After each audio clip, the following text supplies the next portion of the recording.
తనుజ గారు విన్ అవుతారని చెప్పేసి అంటున్నారు బ్రదర్. సో మీ ఒపీనియన్ ఏంటి? తనుజ గారు విన్ అవుతారని చెప్తున్నారు బయట. తనుజాని కప్పు ఇచ్చి మమ్మల్ని గొర్రెలని చేయర్రి. ఆ బిగ్ బాస్ ని హైలైట్ చేసి మొన్న ఇట్లా మాట్లాడినాను.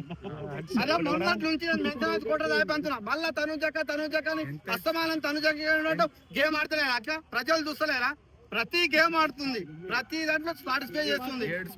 అన్నా అమ్మాయిల మనసు సునీతం అన్న. ఇప్పుడు వాళ్ళు ఏం ఆడుతున్నారు? గేమ్ ఆడుతున్నారా? భగోళ మనసు ఏదో సునీతం భయ్యా. సుమన్ శెట్టి గేమ్ ఆడుతున్నారు, బాబాసాహెబ్ భరణి గారు గేమ్ ఆడుతున్నారా? భగోళ మనసు సునీతం కాదన్నాడు. గిల్లి ఎందుకు అరిచాడు? Super super bro. నీకు పెయిన్ వస్తుంది, నీకు ఎలా పెయిన్ వస్తుందో అమ్మాయికి ఎలా పెయిన్ వస్తుందో నీకు అంతే పెయిన్ వస్తుంది. భయ్యా ఎన్ని చెప్పినా నీకు 10,000 ఇచ్చిన నాకు తెలుసు. నువ్వు 10,000 తీసుకున్నావు కూడా నాకు తెలుసు. నువ్వు 50,000 లీక్ ఇచ్చిందని నా దగ్గర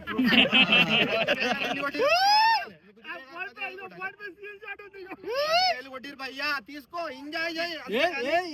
ఎంజాయ్ పడచకు, అన్ని నువ్వే తీసుకో. నాకు ఎవరైనా బిగ్ బాస్ అన్న కొట్టిలన్నా కొట్టందే బిగ్ బాస్ షో స్టార్ట్ అయినప్పటి నుంచి మాటలు. నాకు దివ్య అంటే పైసలు ఇచ్చిందంట. దివ్య పైసలు ఇచ్చింది అన్నాడు. దివ్య నాకు 10,000 ఇచ్చిందంట. తరుజక్క నాకు ఈసారి కప్పు కొడితే నాకు సినిమాలో ఛాయిస్ ఇస్తున్నాడు. చెప్పలేదు సుల్లిగాను. 50,000 ఇయ్యలేదే, 10,000 ఇస్తాను.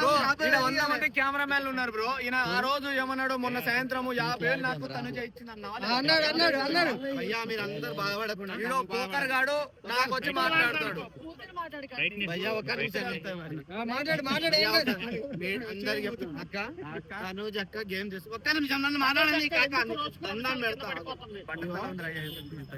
తనుజ అక్క కప్పు కొడుతుంది, నేను అత్యక్రమం పంపుతున్నా. డెమాన్ పవన్, రీతు చౌదరి, సంజన ఈ ముగ్గురులో కప్పు కొడుతున్నారు. ఇది నా మాట. వీళ్ళు కప్పు కొడితే నువ్వేం వినిపిస్తావు? వీళ్ళందరూ ఏవో రాసి పెట్టుకోండి బ్రో. ఈ ముగ్గురులో ఒక్కరికి కప్పు రాలేదు అంటే బిగ్ బాస్ బెస్ట్. తనుజ కంటే కూడా కళ్యాణ్ గారు ముందున్నారు. కళ్యాణ్ గారు కప్పు కొడతారని చెప్పి అందరూ అంటున్నారు బయట. మీరే తనుజ అన్నారు ఏంటి? ఒక్క నిమిషం. తనుజ ఒకప్పుడు రైతు బిడ్డ ఎలాగో ఇప్పుడు మిలిటరీ బిడ్డ. సెంటిమెంట్ వర్కౌట్ అవుతుంది. అంటే ఆయన గేమ్ ఆడట్లేదా? లేదు మేడం, డెమాన్ పవన్ అంత గేమ్ అయితే గెలవలేదు. అయితే డెమాన్ పవన్ గొంతు పట్టుకున్నట్టు కళ్యాణ్ పట్టుకుంటున్నాడు అందరి గొంతు. లేదబ్బా, కళ్యాణ్ ఆడే గేమే కాదు. ప్రశాంత్ ఒరే ఎవర్రా హౌలే కనిపిస్తున్నారా? కళ్ళు మింగినాయా? నీకు ఎట్లా అనిపిస్తుంది? అరే అంటే ఒరే తురే అసే అన్న మాట్లాడితే ఎవరికైనా మండుద్ది. ఇట్లా కాదు, ఇట్లా తెంగుతారు. వాడి నీకొచ్చేది నీకు ఖాళీ ఆడు ఎట్లా అన్నాడు. నీకొచ్చేది నీకొచ్చేది పౌరుషం, ఇంకోనికేమో మానవత్వం లేదా? అయితే పౌరుషం మనిషి మీద చూపించలేదు కదా, వస్తువు మీద చూపించుకున్నాడు. మనిషి గొంతు పట్టుకోవాల్సిన అవసరం లేదు కదా. ఏంది అయితే ఎంత మానవత్వం మనిషి, ఎంత